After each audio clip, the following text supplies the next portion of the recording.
Grabar, yo entonces te presento. Ahí está.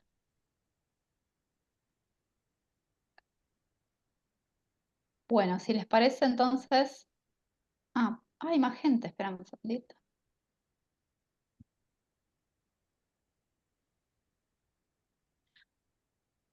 Tenemos. Está concurrido. Bueno, si son las 2:05, así que si les parece, empezamos el seminario. ¿Sí? Dale. Bueno, buenas tardes para todos. Vamos a dar comienzo al seminario del día de hoy. El mismo va a estar a cargo de la doctora Mariana Malvicini, del Laboratorio de Inmunobiología del Cáncer, del Instituto de Investigaciones de Medicina Translacional, Universidad Austral CONICET. La doctora va a hablar sobre la optimización de estrategias basadas en la estimulación de la respuesta inmune en tumores sólidos asociados al consumo de tabaco y alcohol. Antes de dar comienzo al seminario, les pedimos a todos que por favor mantengan los micrófonos silenciados y las preguntas las hacemos al final de la exposición, ya sea levantando las manos o mismo desde el chat y las leemos a la doctora. Mariana, cuando quieras, puedes empezar. Muchas gracias. Bueno, gracias a Liliana por invitarme, por darme la posibilidad de mostrarles un poco lo que estamos haciendo en el laboratorio. La idea de este seminario es también contar cómo llegamos hasta acá, así que les voy a hablar un poco de toda mi trayectoria y de las personas que me fueron acompañando. Eh, bueno, ay, ahí va. Perdón, no pasaba. Ustedes saben que el consumo excesivo de alcohol y de tabaco lo pongo en conjunto porque a veces ocurre digamos, de manera relacionada, pero puede que no, se asocia a el riesgo de presentar o de padecer algunos tipos de tumores sólidos que se pueden presentar en distintos lugares, que pueden tener distintos orígenes, ¿sí? Y esto puede ocurrir por productos, por exposición a productos del metabolismo, del alcohol, o productos que forman parte del proceso, que se van incorporando durante el proceso de producción. Lo mismo con el tabaco, ¿sí? Sustancias en el humo que se fuma y que inhalan los fumadores y las personas que pueden estar en el ambiente, se sabe que son cancerígenos y que pueden incurrir en daño en el ADN de distintos tipos de tejidos. Simplemente traigo esto porque abarcan distintos tipos de tumores con los que yo estuve trabajando durante todo este tiempo. Tumores que pueden ser de origen gastrointestinal, como el cáncer de hígado o el cáncer colorectal, y tumores de la cavidad oral, como los que aparecen en la base de la lengua, en la laringe, en la garganta, en la boca del esófago, que se conocen con el nombre de tumores de cabeza y cuello, eh, y también que están asociados a la exposición a tabaco, ¿sí? Si bien fundamentalmente la exposición a tabaco se asocia con riesgo de padecer cáncer de pulmón, también pueden aparecer en otros sitios como en el riñón, en el hígado y también en la cavidad oral. Entonces, este daño, o sea, el origen del daño sobre una célula tumoral, sobre una célula que se va a transformar, puede ser diferente, ¿sí? En este caso hablamos el hecho de que puede dañarse el ADN y, digamos, no ser eficiente su reparación. Entonces, esa célula empieza un proceso de transformación y de crecimiento que se descontrola, y hace unos años, hace varios años ya, se describió en los 2000, más o menos, se describió por primera vez algunas características que debían cumplir o que cumplían o que tenían o que habían sido reportadas y observadas en células transformadas, malignizadas.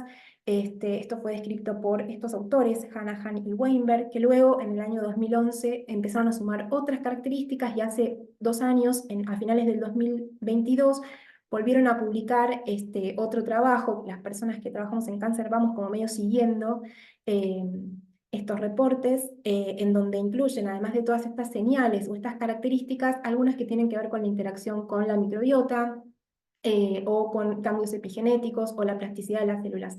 Pero yo dejo esta diapo porque me interesa, digamos, que que resaltar que además de esas características que adquiere una célula para convertirse en una célula neoplásica, transformada, malignizada, que son la capacidad de crecer en ausencia de señales, de desprogramar su metabolismo, de evitar las señales inhibitorias de crecimiento, replicarse limitadamente, y otras, aparecieron dos características importantes que tienen que ver con la relación con otras células que las células tumorales van reclutando para poder promover ese crecimiento y incluso la diseminación hacia otros tejidos como el proceso de metástasis. Entonces, una de esas es la capacidad de inducir angiogénesis, la generación de nuevos vasos a través de la inducción de proliferación de células endoteliales o del reclutamiento de células endoteliales, y la capacidad de evadir el reconocimiento por parte del sistema inmunitario. Entonces, no solamente las células tumorales progresan por estas características de poder crecer ilimitadamente, sino también porque van reclutando células que conforman el microambiente tumoral y que tienen que ver entonces con estas células endoteliales, con pericitos, ¿sí? Con macrófagos asociados, perivasculares, con fibroblastos que también hacen las veces de sostén, secretan matriz, y células de la respuesta inmunitaria que pueden ser de distinta estirpe y que pueden ser efectoras, es decir, capaces de desencadenar una respuesta para eliminar estas células, pero también muchas otras que suelen ser reguladoras, supresoras de la respuesta y que los tumores reclutan para poder evitar ser reconocidos y crecer. Obviamente que todos los que me están escuchando saben de qué se trata el desarrollo de una respuesta inmunitaria natural. Simplemente yo traigo acá los pasos de una respuesta que ocurre o que debería ocurrir en un entorno tumoral, que es el reconocimiento por parte de una célula presentadora de antígenos de alarminas o patrones de daño que puedan estar secretando estas células transformadas o malignizadas. Esta célula es reconocida entonces por una célula presentadora de antígenos que la va a engullir, la va a fagocitar, la va a llevar al ganglio y se la va a mostrar a un linfocito naive, que ahora se va a transformar en un linfocito con especificidad por antígenos tumorales, que tiene el desafío de volver hacia el sitio, ¿sí? Migrar por los vasos sanguíneos, volver hacia el sitio tumoral y reconocer a las células y eliminarlas. Entonces, si este ciclo es virtuoso y existe, ¿por qué crecen y se desarrollan los tumores? Bueno, porque también hace unos 20 años más o menos se fueron elucubrando distintas teorías, esta es la que sigue predominando, que tiene que ver con la teoría de la inmunoedición, en donde que propone tres fases o tres etapas, en donde el sistema inmunitario es capaz de reconocer a estas células transformadas en una primera etapa y eliminarlas. Luego hay una suerte de equilibrio, una etapa en donde algunas células, debido a la presión que ejerce el sistema inmunitario en reconocerlas y eliminarlas, empiezan a desarrollar ciertos mecanismos de evasión, que son muchos los reportados, y reclutar células supresoras de esta respuesta en una etapa de equilibrio en donde algo se elimina, algo perdura, y finalmente esos mecanismos de evasión que se ponen en juego ganan ese balance y el tumor puede escapar del reconocimiento y por eso progresar. Entonces, el desafío clínico actual tiene que ver no solo con apuntar a inhibir algunas de esas características en relación a la proliferación de la célula, como hacen las terapias convencionales, como la quimioterapia o la radioterapia, sino también a mirar en el microambiente y tratar de buscar respuestas más beneficiosas y estrategias que puedan modular ese microambiente a favor, por ejemplo, de inhibir la formación de nuevos vasos y terapias antiangiogénicas. También modular la matriz extracelular. Por ejemplo, la matriz extracelular está compuesta por diferentes factores, entre ellos un glicosaminoglicano, que es el ácido hialurónico, que atrae agua, que hace las matrices más densas, más impermeables a la llegada de la terapia, a la llegada de las células, por ejemplo, de la respuesta inmunitaria. Y también estrategias que apunten a desbalancear o a correr el balance o el equilibrio entre las células supresoras hacia un aumento de células efectoras con capacidad de eliminar y erradicar los tumores. Entonces, en ese sentido, la inmunoterapia surge hace varios años ya como una estrategia para controlar el crecimiento y la diseminación de los tumores, y se han propuesto varios approaches que tienen que ver con todos estos pasos de los que hablábamos recién. O sea, se han probado estrategias que tienen que ver con el uso de citoquinas que estimulan la llegada o el reclutamiento de determinados tipos de células efectoras antitumorales en el microambiente. También el uso de células dendríticas, que son células presentadoras de antígeno, pulsadas con antígenos tumorales para favorecer la generación de linfocitos específicos. También algo más novedoso, más nuevo, es el uso de terapia celular adoptiva con células T, que se conocen con el nombre de CAR T-cells porque llevan un receptor quimera. Además de sus TCR, tienen otro receptor que las células se expanden ex vivo de los pacientes, se modifican genéticamente para expresar un receptor para un antígeno en particular, un neoantígeno o un antígeno específico de tumor, y después se vuelven a reinfundir. Esta terapia celular adoptiva no solo se hace con CAR T-cells, también se puede hacer con los linfocitos que infiltran el tumor. Y lo más novedoso y que está ampliamente en uso son los anticuerpos monoclonales que inhiben puntos de control negativos o puntos de control inhibitorios, estimulando el desarrollo de la respuesta. Para que se den una idea, la FDA aprueba por primera vez una terapia basada en estimular la respuesta inmunitaria con citoquinas entre los años 80, o sea, en la década del 80 y del 90, de la mano de Steve Rosenberg. Bueno, unos años después, yo hice mi tesis doctoral y me formé en el laboratorio del doctor Guillermo Masolini, en la Universidad Austral. Todavía no éramos un instituto.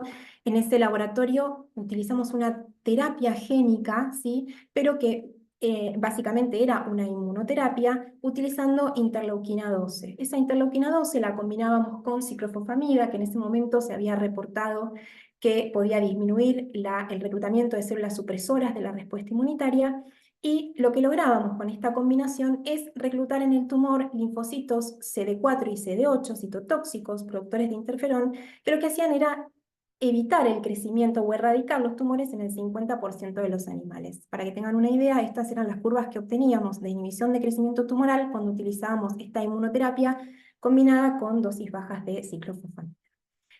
Para ese momento, digamos, reportamos esto, la FDA aprueba el uso de células dendríticas pulsadas para cáncer de próstata metastásico refractario a la quimioterapia, y los primeros anticuerpos monoclonales para melanoma. En este caso se empezó a usar anti-CTLA-4, que como ustedes saben es una molécula inhibitoria, y entonces el bloqueo de esa inhibición hace perdurar a los linfocitos efectores con actividad en el microambiente.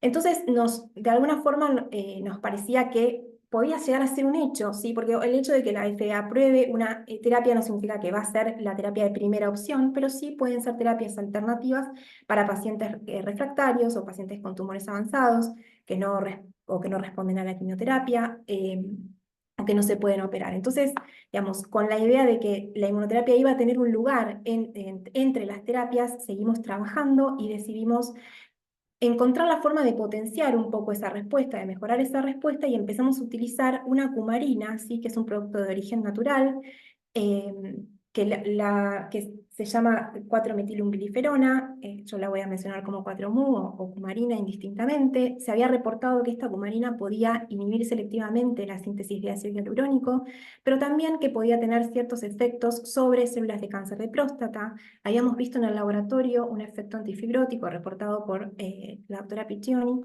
y también que podía inhibir la proliferación de células endoteliales. Con esta idea, con esta estrategia, pensamos en utilizarlo en nuestro modelo de cáncer colorectal. Vimos que efectivamente las células secretaban, producían hialurónico, generaban esa matriz extracelular. Con nuestra cumarina podíamos disminuir la expresión de hialurónico en la matriz extracelular, y lo que observamos también es que la presión intratumoral, medida con un equipito que mide presión intracraneal, disminuía significativamente. Los tumores tenían volúmenes grandes, ¿sí? De hecho parecidos o incluso mayores que los controles, pero eran completamente laxos. Entonces esa reducción de la presión intratumoral hacía que los tumores pudieran ser mejor infiltrados. lo que hicimos luego fue, con nuestra terapia, que sabíamos que generaba linfocitos específicos, hacer el tratamiento en animales, aislar los esplenocitos, quedarnos con los linfocitos, teñirlos con colorantes y administrárselos como terapia celular adoptiva a animales que habían recibido o no el tratamiento con la cumarina. Y lo que vimos es que en los animales que tenían la presión intratumoral muy disminuida, los linfocitos podían hacer mejor homing, podían llegar mejor al tumor donde tenían que llevar adelante su efecto o sus mecanismos efectores.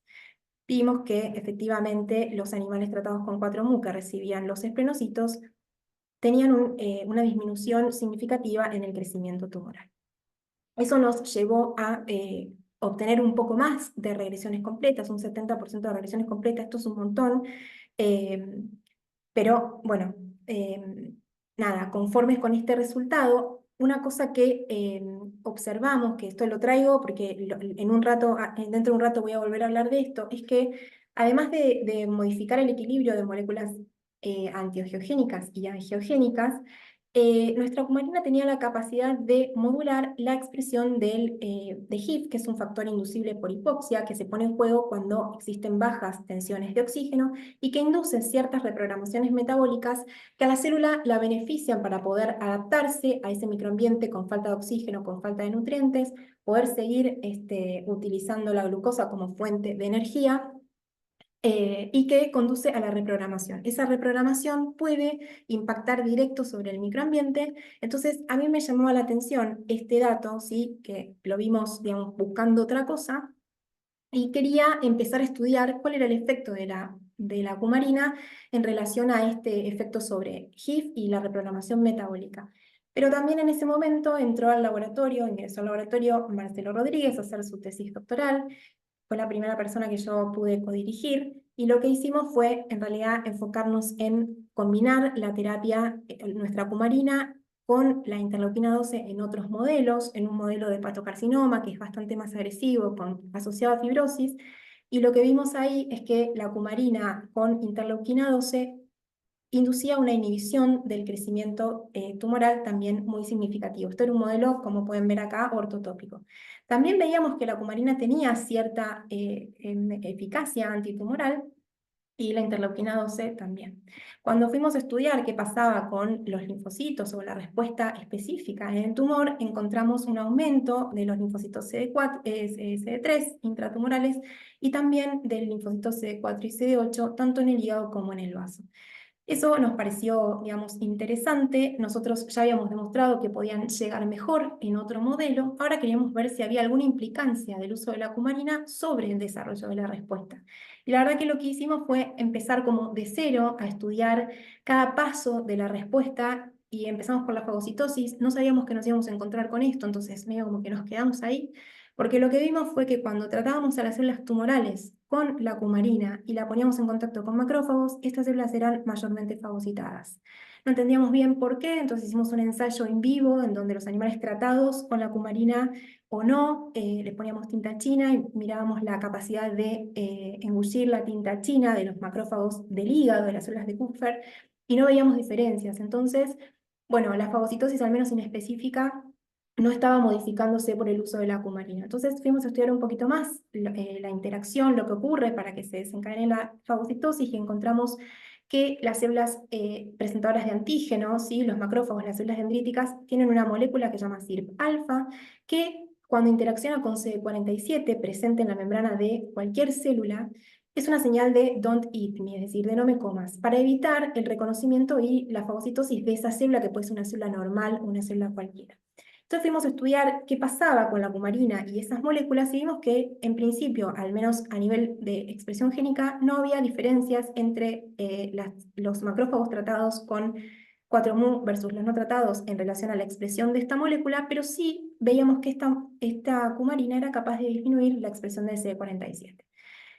Eso, digamos, lo pudimos corroborar por citometría de flujo, y luego cuando hacíamos un gate de las células fagocitadas, que también habíamos marcado para CD47, veíamos que donde había más fagocitosis, había menos CD47. Estudiamos un poquito más de qué se trataba esta molécula, en qué células podía estar presentes, vimos que se empiezan a sobreexpresar, las células tumorales le empiezan a sobreexpresar a CD47 como una forma de evitar ser reconocida para poder generar esta señal de Don't Eat Me. Y en el caso particular de hepatocarcinoma vimos que el CD47 se expresaba en células que también tienen la capacidad de iniciar tumores, que pueden estar identificadas con diferentes marcadores, pero que uno muy estudiado es el CD133. Entonces aislamos las células CD133 positivas, que sabíamos que eran CD47 positivas, las tratábamos con 4-MU, hicimos de nuevo ensayos de fagocitosis, y lo que vimos es que cuando las células CD133 estaban, CD47 positivas estaban tratadas con 4-MU, la fagocitosis aumentaba y la expresión de CD47 disminuía. De esta manera estábamos digamos, demostrando que nuestra molécula podía inducir la fagocitosis de las células iniciadoras de tumor y probablemente generar algunos linfocitos más, aumentar la frecuencia de linfocitos específicos. Para demostrar que había cierta respuesta inmunitaria, entonces, mediada por el desarrollo de estos linfocitos generados a partir de los efectos de nuestra cumarina, hicimos un ensayo muy sencillo en animales inmunocompetentes e inmunosuprimidos, en donde inoculábamos las células tumorales tratadas o no con la cumarina, y veíamos que en los animales donde hay respuesta efectora, donde hay presencia de linfocitos T, esta capacidad de aumentar la fagocitosis y tal vez generar más linfocitos específicos conducía a una inhibición del crecimiento tumoral, mientras que en los animales inmunosuprimidos, donde no tenemos la rama efectora o de la respuesta adaptativa, quizás sí estaba ocurriendo esta fagocitosis, pero luego no se podía llevar adelante la respuesta inmune antitumoral. Entonces hasta aquí les conté que con esta cumarina nosotros logramos reducir la presión intratumoral para facilitar la llegada de los linfocitos. De alguna manera estábamos mejorando, en este caso lo hicimos como terapia celular adoptiva, pero cuando lo combinábamos con nuestra combinación, con nuestra estrategia de inmunoterapia, veíamos un mayor efecto de la eficacia, una mayor eficacia de la inmunoterapia con interleuquina 12, eso lo vimos en el modelo de cáncer colorectal. Y en el modelo de hepatocarcinoma pudimos ver que modificaba, o sea, potenciaba la respuesta antitumoral por reducir la expresión de CD47, facilitando el reconocimiento por parte de las células inmunes. Vimos otras cosas más, vimos que potenciaba la respuesta antitumoral en un esquema de vacunación con células dendríticas pulsadas. Yo eso no lo puse por si no se iba a hacer muy largo, y que modifica el potencial de las cáncer stem cell para iniciar tumores. Esto lo vimos en hepatocarcinoma. Marcelo terminó su tesis y de publicar estos resultados en el 2021. Pero bueno, mientras tanto, la inmunoterapia seguía abarcando una posibilidad para cada vez más tipos de tumores sólidos, ¿sí? Si bien es otra estrategia, que es el uso de anticuerpos monoclonales, eh, nosotros pensábamos que era interesante explotar entonces el uso de esta cumarina para potenciar estrategias que tengan que ver con el desarrollo de respuesta inmune. Hasta ese momento, digamos, hasta 2017, 2018, 2019, si bien estaban aprobados por FDA los anticuerpos para usar en tumores de origen gastrointestinal, no fue hasta finales de 2017 en donde se hizo un trial, en donde se demostró, se reportó por primera vez que era superior a la terapia convencional para el cáncer, para el hepatocarcinoma, que era el sorafenib en ese momento. Pero bueno, todavía no era una terapia, una opción de primera línea el uso de estos anticuerpos monoclonales o de alguna otra inmunoterapia para estos tumores de origen gastrointestinal, ni para hepatocarcinoma ni para cáncer colorectal. Sí se había transformado en una terapia de primera elección para cáncer de pulmón, ¿sí? Lo primero que se aprobó para cáncer de pulmón fue el uso de nivolumab, que es un anti-PD-1. Y lo importante era también pensar en el porcentaje de PDL1 que tienen los pacientes en sus biopsias. Pero bueno, independientemente de eso, se aprueba como una opción de primera línea para tumores avanzados. Además, se aprueba para tumores de cabeza y cuello, como les mencioné hace un rato, y un poco para diferenciarme, para ir armando en mis propias líneas, ¿sí? Y diferenciarme de lo que yo venía haciendo en el laboratorio, es que decidimos empezar a estudiar o a trabajar en estos modelos donde la inmunoterapia es una opción terapéutica, o en estos tipos de tumor donde la inmunoterapia es una opción terapéutica, para ver si el uso de nuestra cumarina puede aportar a mejorar la eficacia.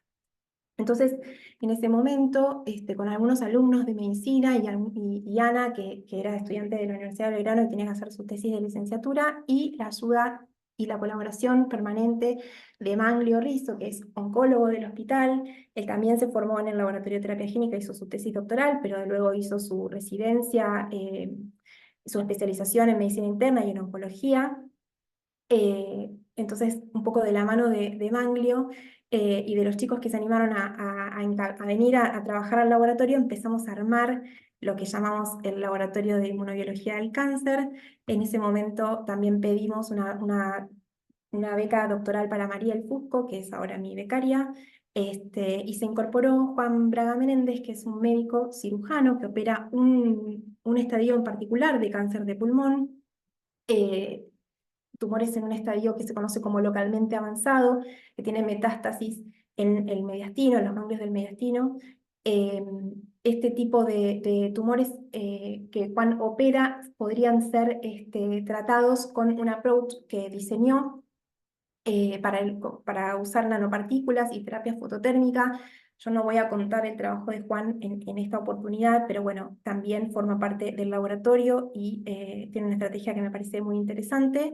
Y al final del 2021, medio como que mientras Marcelo se doctoraba y me estaba como yendo del laboratorio original y armando este laboratorio, se incorpora Flavia Piccioni, que también se había formado en el laboratorio de Guillermo, se fue a otros laboratorios y volvió a formar parte de este laboratorio. Y bueno, cada uno de ellos lleva distintas líneas, en este caso enfocadas en cáncer de pulmón. Entonces, yo simplemente voy a hablar de los resultados de Mariel.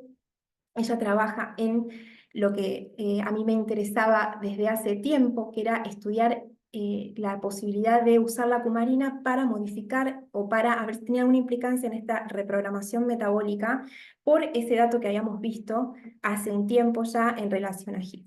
Pero además, mientras avanzaban los años, la inmunoterapia se aprobaba para cada vez más instancias o estadios, ¿sí? O distintos tipos de pacientes con cáncer de pulmón. Cáncer de pulmón puede ser de células pequeñas y de células no pequeñas. La mayoría de los cánceres de pulmón son de células no pequeñas. Pueden ser adenocarcinoma o carcinoma escamoso. Para cualquiera de los dos orígenes epiteliales, la inmunoterapia es la terapia de elección en primera línea. Primero se aprobó para carcinoma avanzado o cáncer de pulmón avanzado y ahora ya se usa como adyuvancia o neoadyuvancia, es decir, hasta pacientes previos a la cirugía para hacer resección de un tumor primario. Por lo tanto, la inmunoterapia con este uso, con estos anticuerpos, es un hecho y es una estrategia terapéutica para este tipo de tumor. Lo que sucede es que en un principio, en realidad se hace de rutina, se debe conocer el porcentaje. Perdón, voy a decir algo que olvidé, que es, si los pacientes no tienen mutaciones drivers, esta es la terapia de elección. Hay un porcentaje de pacientes que tienen mutaciones para EGFR, para ALK, que se van a tratar con inhibidores de tirosinquinasa. Pero para la mayoría de los pacientes que no presentan mutaciones drivers, esta es la terapia de elección. Lo que sí es importante saber es que en estos pacientes se ve, se cuantifica, se dosa la expresión de PDL1 en el tumor, en sus biopsias. Y lo que ya se sabe es que cuando los pacientes tienen una alta expresión de PDL1, la inmunoterapia funciona mejor. Se termina dando inmunoterapia de manera indistinta si los pacientes tienen mayor o menor expresión de PDL1, e incluso se da inmunoterapia para pacientes que no expresan PDL1 en el microambiente. Esta inmunoterapia lo que hace es bloquear esta unión entre PDL1 y PD1 presente en las células de la respuesta inmunitaria para favorecer el desarrollo de una mejor respuesta. Si los pacientes no tienen PDL1, ¿qué estaríamos inhibiendo? Bueno, a los pacientes les va mejor que con quimioterapia sola o con otras estrategias, por lo tanto sigue siendo la terapia de elección. Pero se dosa en los pacientes el porcentaje de PDL1. ¿Por qué cuento esto? Cuento esto porque hay un grupo de pacientes que a pesar de tener el PDL1 elevado, mayor del 50%, no responden al tratamiento como se espera en términos de sobrevida, ¿no? Entonces, hay entre un 20 y un 40%, un 30% promedio de pacientes que, a pesar de tener PDL1 elevado, no responden a la inmunoterapia con esas sobrevidas tan largas que se obtienen con este tipo de tratamientos. Entonces, algo que puede explicar el aumento de la expresión de PDL1 o que tengan PDL1 elevado, pero que no respondan a la inmunoterapia, es que la actividad glicolítica de las células tumorales favorece la expresión de PDL1, pero en detrimento de la inducción de un microambiente inmunosupresor. ¿De qué hablamos? Hablamos de que las células tumorales se van a reprogramar metabólicamente para poder utilizar glucosa como metabolito en presencia y en ausencia de oxígeno. Entonces, un tejido diferenciado, todos sabemos que cuando metaboliza la glucosa en presencia de oxígeno, el camino que se sigue es el camino de los ácidos tricarboxílicos de la mitocondria con generación de algo de lactato, algo de dióxido de carbono y lo que conocemos como la fosforilación oxidativa. Mientras que en ausencia de oxígeno, el camino que sigue la glucosa es la glicólisis anaerobia con generación de piruvato lactato. Bueno, lo que ocurre en tejidos que proliferan, en tejidos proliferativos, inflamados, o el tejido tumoral, es algo que se describió hace mucho tiempo también, que se conoce como el efecto Warburg, en donde la presencia de oxígeno o la tensión de oxígeno puede ser intermitente. La célula está proliferando, empieza a estar más lejos del sitio donde difunde el oxígeno, y empieza a reprogramarse censando esa disponibilidad baja de oxígeno. Luego se generan nuevos vasos, el oxígeno vuelve a estar disponible y puede metabolizar la glucosa en presencia de oxígeno con otro tipo con otra tensión. Entonces, esto se conoce como glucólisis aeróbica, en donde a partir de la presencia intermitente o los cambios en la presión de oxígeno van a generar lactato y dióxido de carbono, ¿sí? Este efecto que llevan adelante las células tumorales está mediado por el factor inducible por hipoxia, que es HIF. Este factor inducible por hipoxia lo que hace en baja tensión de oxígeno es estar normalmente en el citoplasma, no está disponible porque está hidroxilado por las hidroxilasas de HIF, en baja tensión de oxígeno se vuelve disponible, puede migrar al núcleo y puede activar puede activar la expresión de diferentes tipos de genes. Hay más de 1000 genes target descritos de target de HIF descritos. Uno de ellos es PDL1. Entonces, se sabe que la presencia de HIF en el citoplasma puede actuar como inductor de la expresión de PDL1. Pero no solamente actúa sobre la expresión de PDL1, sino que también se empiezan a secretar factores importantes para esta reprogramación metabólica y para poder sobrevivir a esa adaptación en baja tensión de oxígeno. Uno de ellos, que también es target de HIF, es la anhidrasa carbónica. La anhidrasa carbónica 9, ¿sí? Esta isoforma que las células tumorales empiezan a expresar en esta condición, fisiológicamente, si no solamente se expresa en el intestino, y en las células normales no. Esta anhidrasa carbónica entonces es capaz de catalizar a partir de la generación de dióxido de carbono en hipoxia con agua la secreción de bicarbonato y protones. La acumulación de protones en el microambiente, en el medio extracelular, conduce a la acidosis de ese medio extracelular y eso puede impactar en el desarrollo de la respuesta. Otro metabolito que impacta o que puede impactar en el desarrollo de la respuesta inmunitaria es la secreción o la extrusión de lactato, ¿sí? También como parte de los metabolitos que se generan en esta glicólisis aeróbica, que también va al medio extracelular y puede tener cierta implicancia en algunas células de la respuesta inmunitaria, sobre todo las células efectoras. Por lo tanto, lo que nosotros pensamos es que esta glicólisis aeróbica no solamente aumenta la expresión de PDL1, sino que está generando un microambiente más hostil para el desarrollo de una respuesta eficaz. ¿Por qué? Porque las células en presencia de lactato, de protones, inhiben su proliferación, las células activadas, las células presentadoras de antígeno también pueden inhibir la expresión de ciertas moléculas. Los macrófagos pueden ir de un perfil M1 a un perfil M2. Entonces, de alguna manera, estos pacientes que tienen PDL1 elevado, ¿sí? No responden a la inmunoterapia por este microambiente inmunosupresor. Entonces, nos interesa estudiar si nosotros podemos hacer algo en relación a mejorar la eficacia de la inmunoterapia en este contexto. Yo les dije que habíamos observado esto en el modelo de cáncer de colon y había quedado ahí. Yo había hecho algunos ensayos con otras líneas de tumores gastrointestinales y había visto alguna cosa interesante. Les dije que HIF tenía como targets distintos tipos de genes, ¿sí? Entre ellos aninasa carbónica, entre ellos PDL1, GLUT, TGF-beta. Y también en hipoxia se sabe que se reclutan células reguladoras, supresoras de la respuesta inmunitaria. Más o menos entre el 2013 y 2014 se reporta que las cumarinas pueden, yo lo encontré después, pueden actuar como inhibidores de las anhidrasas carbónicas y en 2018 se reporta esto en un modelo de mama. Lo que se describe es que distintos tipos de cumarinas sulfatadas, y nuestra cumarina, 4-metilumbiliferona, pueden unirse como al sitio catalítico de la enzima y evitar que lleve adelante su reacción.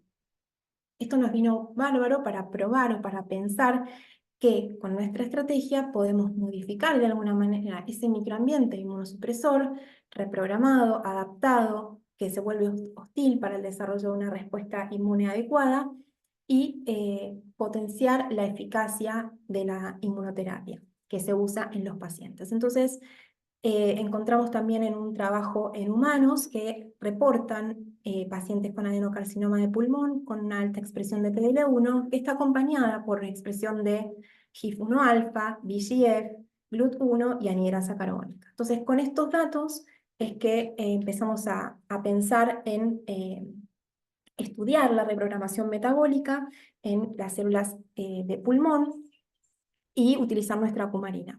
Este es el trabajo que está llevando adelante Mariel. Mariel lo primero que hizo fue buscar en las bases de datos públicas en relación a estos factores relacionados con la reprogramación metabólica en tejidos, y lo que vio tanto para adenocarcinoma como para carcinoma escamoso, yo solo traje lo de adenocarcinoma, es que hay una expresión diferencial de HIF-1 alfa, de anhidrasa carbónica, de GLUT1 en el tejido tumoral respecto del tejido normal, y que la expresión de anhidrasa carbónica en los pacientes va en detrimento de su sobrevida. Esto es en todos los estadios de cáncer de pulmón. Lo tenemos dividido por estadios, pero no lo traje para mostrárselos. También estuvo mirando si la expresión de los genes de reprogramación correlacionaba con algunos genes en relación a puntos de control inmunitario y marcadores de células inmunitarias que puedan ir en contra del desarrollo de una respuesta efectora, y encontró algunas correlaciones interesantes. Y con estos datos de pacientes empezamos a trabajar en un modelo murino, utilizando células de cáncer de pulmón conocidas con el nombre de Lewis-Lang carcinoma, le vamos a decir LLC en adelante, y empezamos a trabajar in vitro e in vivo para estudiar esta reprogramación metabólica y el uso de nuestra cumarina. Lo primero que hicimos fue utilizar una cámara de hipoxia, y esto es todo nuevo para nosotros. Entonces, bueno, demostramos que si hay hipoxia, la cámara de hipoxia se llena con un tubo. Entonces uno sigue un protocolo de una cantidad de minutos y no sabe si realmente salió todo el oxígeno, si se quedó ese porcentaje o sea, sigue el protocolo y después no tiene forma de medirlo. Entonces, una cosa que hicimos fue utilizar células con un plásmido que tenían el promotor de GFP, de la proteína fluorescente verde, asociado a las secuencias respondedoras de HIF. Entonces, dentro de la cámara de hipoxia en cultivo durante 24 y 48 horas, vimos que efectivamente HIF salía del citoplasma, iba al núcleo y se activaban GFP, ¿sí? Por estar cerquita de las secuencias de donde se pega HIF. Luego incubamos nuestras células tumorales en hipoxia y en normoxia para ver si afectaba su viabilidad, si había, hasta qué tiempo podíamos incubar las células para estudiar esta reprogramación. Vimos que tanto a 24 como a 48 horas las células permanecen vivas, si bien no proliferan, permanecen vivas, y lo que hicimos con un ensayo de actividad metabólica mitocondrial, que es el MTT que todos conocen, fue observar que a las 48 horas las células que estaban en hipoxia metabolizaban menos el formazán. Entendemos que disminuye la actividad metabólica mediada por la mitocondria. Con este dato lo que hicimos fue estudiar si realmente había reprogramación inducida por HIF, y fuimos a mirar algunos genes target de HIF, VGF, no porque nos interese VGF, sino como es el gen target de HIF. Entonces vimos que tanto en hipoxia como en normoxia había un aumento de la expresión de VGF, y nuestra molécula o nuestro factor de interés, la anhidrasa carbónica, también aumentaba su expresión tanto a 24 como a 48 horas. Después medimos como una medida de la actividad de la anhidrasa carbónica el pH en el medio extracelular, tanto a 24 como a 48 horas, y vimos que recién a las 48 horas disminuía en hipoxia en relación a normoxia. Luego pusimos a punto el uso de nuestra cumarina en estas células. Teníamos mucha experiencia en el uso de la cumarina en las otras líneas tumorales, pero no teníamos mucha experiencia en pulmón. Entonces empezamos por mirar en hipoxia y en normoxia a qué concentraciones podíamos trabajar. Decidimos que íbamos a empezar a trabajar con 250 micromolar, y con esta concentración hicimos este ensayo de estudiar la expresión de anhidrasa carbónica en normoxia y en hipoxia. Otra vez la anhidrasa carbónica aumenta en hipoxia, o la expresión de anhidrasa carbónica aumenta en hipoxia, mientras que con el uso de la cumarina probamos distintas dosis, porque cuanto menor dosis, más drogable puede ser la molécula. Con el uso de la cumarina estos niveles permanecían parecidos a los de normoxia. Medimos el pH a 24 horas, vimos solo diferencia a estas dosis un poco más altas, pero siempre partiendo de 250 micromolar. Y para, digamos, asegurarnos de que el cambio en el pH no tenía nada que ver con el agregado de la cumarina, ¿sí? Hicimos ensayos de el medio de cultivo con y sin la cumarina en normoxia y en hipoxia, y vimos que el pH no se modificaba. Por lo tanto, esta modificación en el pH tiene que ver exclusivamente con la actividad de la célula. Y luego medimos el lactato, ¿sí? Por esto que les contaba antes, el lactato se extrusa con transportadores de monocarboxilato, y que es parte del metabolismo en glicólisis aeróbica. No vimos cambios a 24 horas, hicimos los mismos ensayos a 48 horas, y vimos que había una disminución de vuelta con nuestra cumarina, una disminución una disminución en el pH en hipoxia, que se revierte solo con esta dosis de 0,25 o 250 micromolar a 48 horas, y lo mismo ocurre con el lactato, un aumento del lactato extracelular en hipoxia que se revierte o que disminuye en algún punto con el uso de la cumarina en la dosis de 250 micromolar. Entonces, a modo de resumen, en hipoxia aumenta la expresión de anhidrasa carbónica, disminuye el pH, aumenta el lactato en el medio extracelular, y con el uso de nuestra cumarina, de alguna manera podemos revertir esa situación. También estudiamos el lactato no solo porque es un metabolito que se va a extrusar, sino también porque está reportado que la anhidrasa carbónica forma un complejo con su transportador de monocarboxilato, con MST1 o MST4, y funciona como una antena para la extrusión de protones, colaborando también con el mantenimiento del pH ácido en el medio extracelular. Entonces, simplemente medimos la expresión de MST4 en presencia o no de 4-MU en hipoxia y en normoxia, y también vimos que disminuía, pero bueno, estos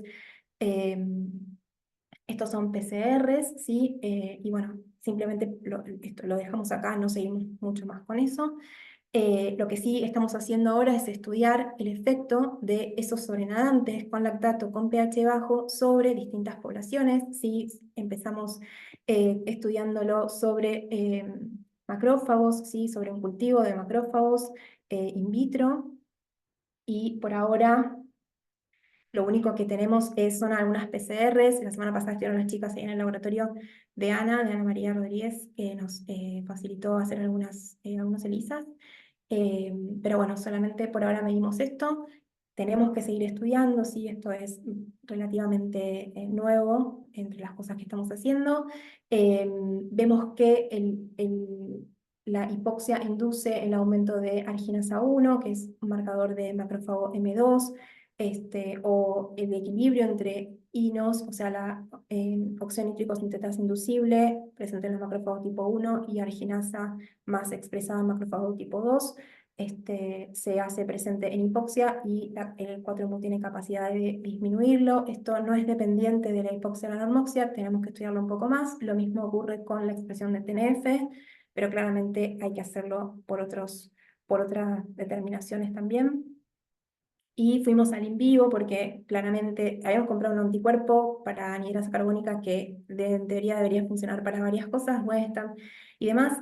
No funcionó para todas esas cosas, entonces fuimos a demostrar en vivo el efecto del tratamiento con la cumarina sobre la anhidrasa y lo que vimos es que a pocos días de tratamiento, aquí está un poquito más claro, ahora me cambio de diapositiva. Bueno, a tiempo cero, a 24 horas hay como inducción de anhidrasa carbónica en los animales control y a 48 horas se ve un poco mejor, mientras que con la cumarina no vemos expresión de la anhidrasa o vemos la expresión de la anhidrasa de alguna manera inhibida. Esto es un control intestino, les dije que daba positivo en tejido intestinal y un control negativo. Y acá está un poquito más grande, a 24, pero sobre todo a 48 horas es donde vemos la diferencia y ahí con un poquito más de aumento. Esta es la cuantificación de la expresión de anhidrasa carbónica en los animales no tratados o tratados con la cumarina. En estos tumores también hicimos estudios en la expresión génica de moléculas relacionadas con este microambiente, si está más menos inmunosupresor, ¿sí? Vemos que disminuye la expresión de arginasa 1, como veíamos que ocurría in vitro con los macrófagos, menos CD163, que es un marcador de macrófagos M2 también, disminución de IL-10, aumento de CD8.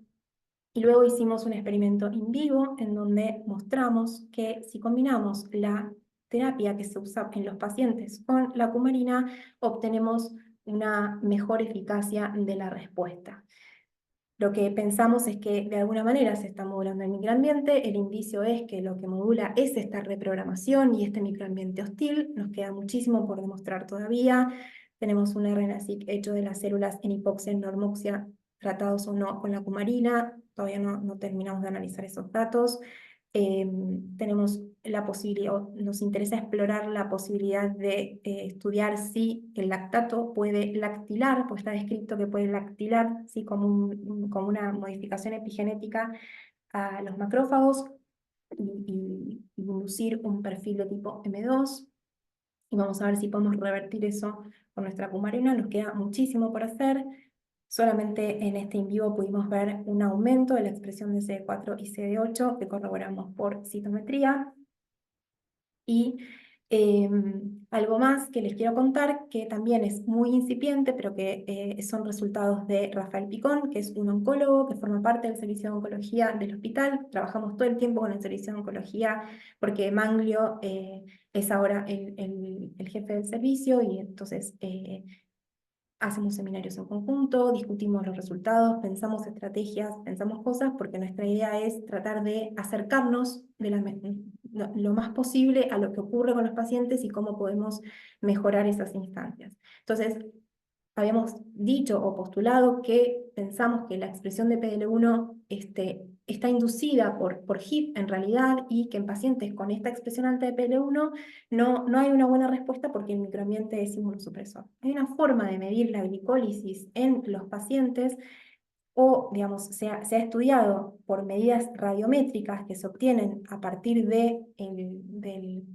la tomografía de emisión de positrones, el PET, y una tomografía computada, se puede saber cuál es la cantidad o la glicólisis total del tumor a partir de la incorporación de 2-desoxiglucosa marcada con flúor. Esto es algo que los pacientes se hacen para diagnóstico, ¿sí?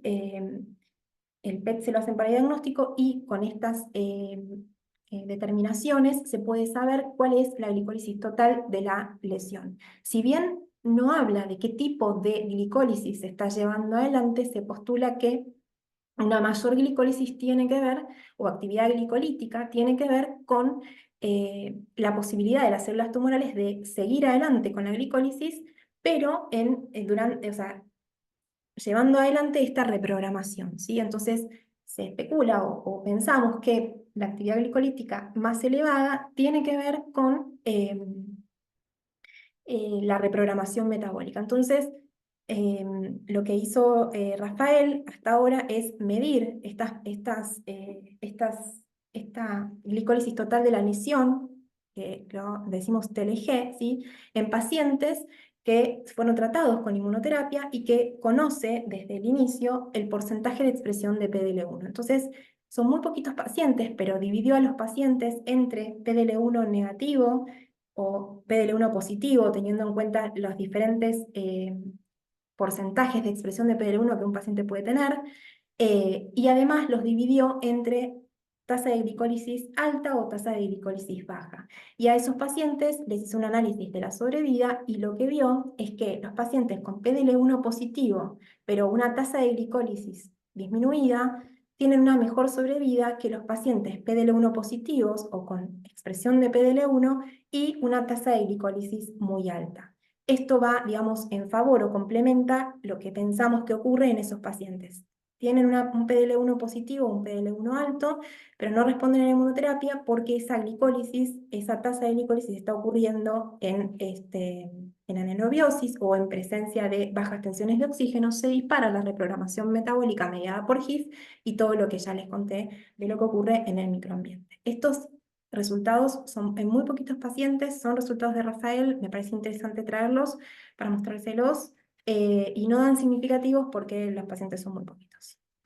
Pero la tendencia está. Entonces, nada, es poco, lo que les conté es poco para sacar tantas conclusiones, pero esto es un poquito el raconto eh, de los resultados de Mariel. Entonces, la reprogramación Mariana, metabólica, sí, perdóname un segundito que te cortó. Son las 3 menos 5. No sé cuánto te falta ya termino, ya exactamente. termino. Ah, listo, Ya bárbaro, terminó. gracias. Nada, pudimos ver la reprogramación metabólica en estas células, pensamos que la cumarina lo puede revertir, en los experimentos in vivo vemos algo parecido y un aumento de la eficacia de la terapia con anti-PD1. Pensamos que sería importante medir en los pacientes, en los que Rafa hizo este estudio de la sobrevida en relación al TLG y la expresión de PDL1, algunos marcadores de reprogramación como HIF, como anhidrasa carbónica, como GLUT, lo estamos haciendo.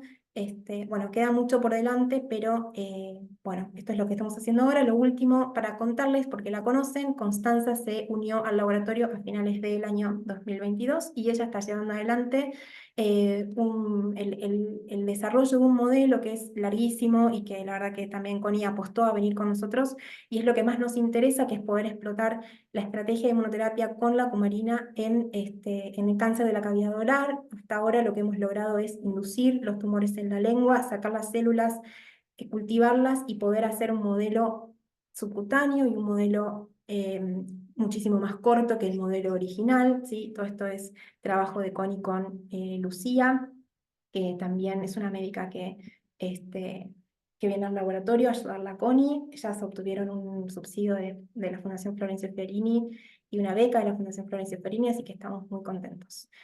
Estos son los integrantes del laboratorio, estamos todos medio separados, nunca conseguimos tener una foto todos juntos. Algunos colaboradores tenemos en la Universidad Nacional de La Pampa que modificaron el 4-Mu con un residuo de Ramnosa para darle un poco de novedad. Yo no les conté nada sobre eso, pero son colaboradores del laboratorio, amigos del laboratorio y del laboratorio anterior que siguen formando parte del laboratorio de Guillermo, que siempre me da una mano con todo y a quien estoy muy agradecida, y mi familia, que también son mis colaboradores, pues se bancan todas. Así que muchas gracias. Muchas gracias, Mariana, por el seminario.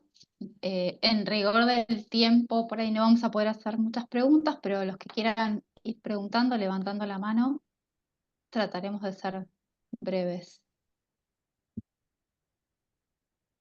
Marcelo Bata, veo que levantaste la mano. ¿Querés empezar preguntando vos? Después sigue Mariel. Bueno, la verdad que interesantísimo y muchísimos resultados.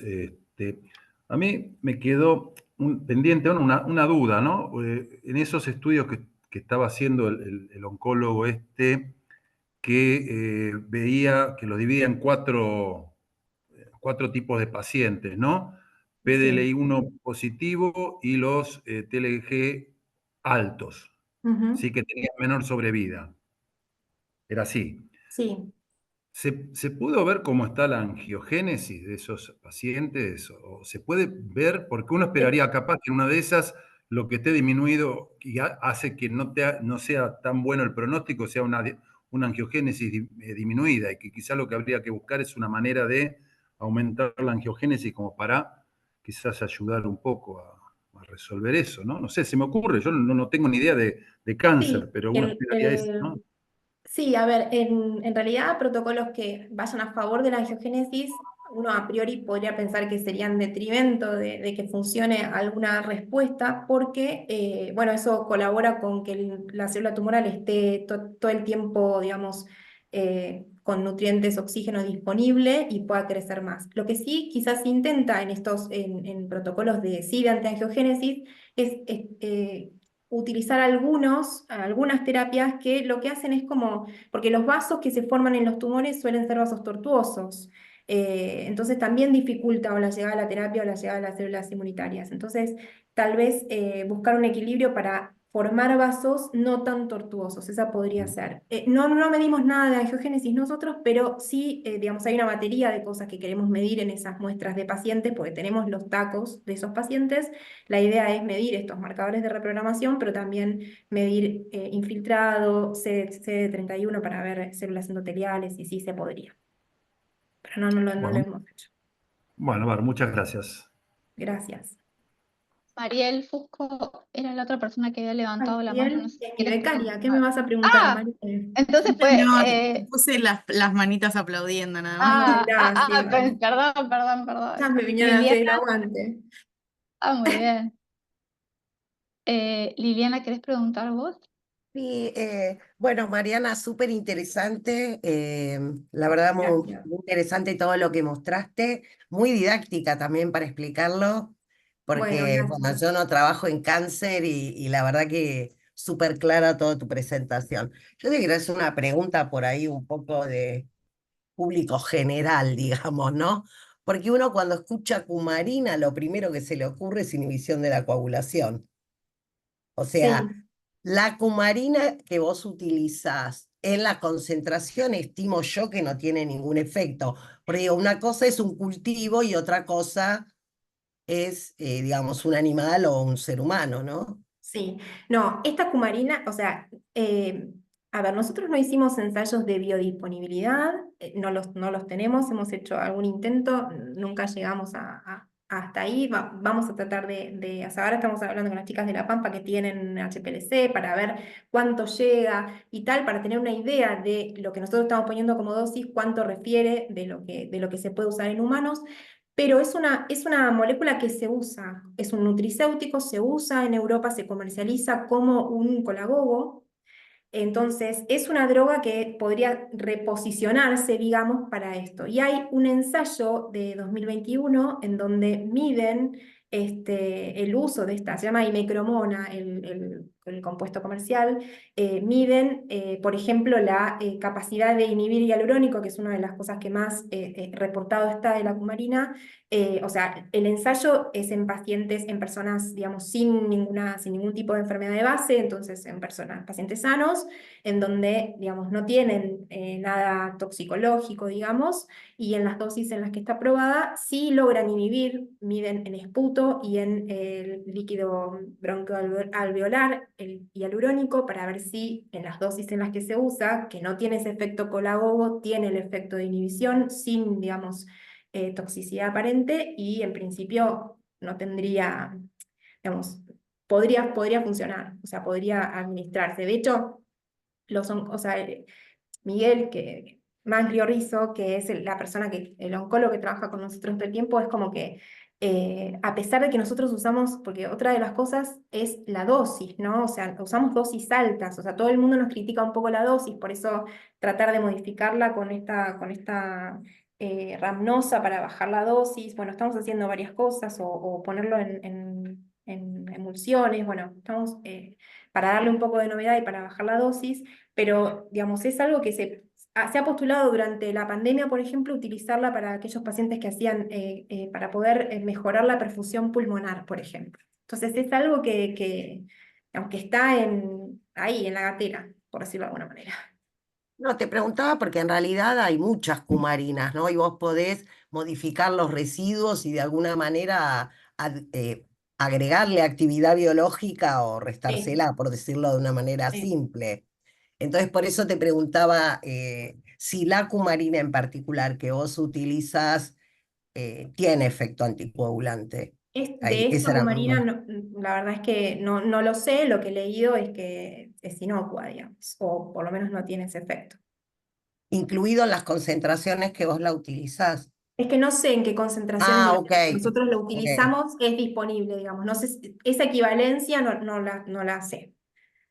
está Obviamente, bien. en nuestros animales, claro, o sea, en los ensayos que hicimos de nuestros animales de toxicidad de la cumarina, no vemos, o sea, tenemos hemogramas hechos de los animales, sí, claro, yo eso no lo mostré, e incluso, digamos, hematoxilina y eosina de distintos órganos distintos al tumor, y nunca observamos nada en relación a eso, o sea, todo nos da dentro de los parámetros normales. O sea, en los modelos animales, en nuestra dosis, no tenemos esos efectos, eso sí, pero bueno, no lo puedo, digamos, extrapolar a los pacientes.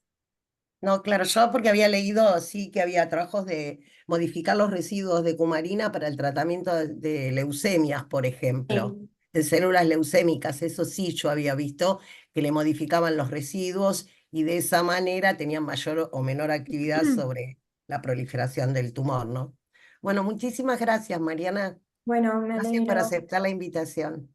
Bueno, gracias por invitarme. No, por favor.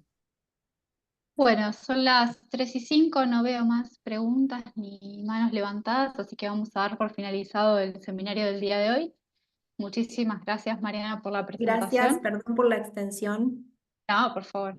Y a todo el resto, muchas gracias por participar. Nos vemos el lunes que viene. Saludos para todos. Hasta luego. Adiós. Chao, hasta luego, Hasta gracias. luego.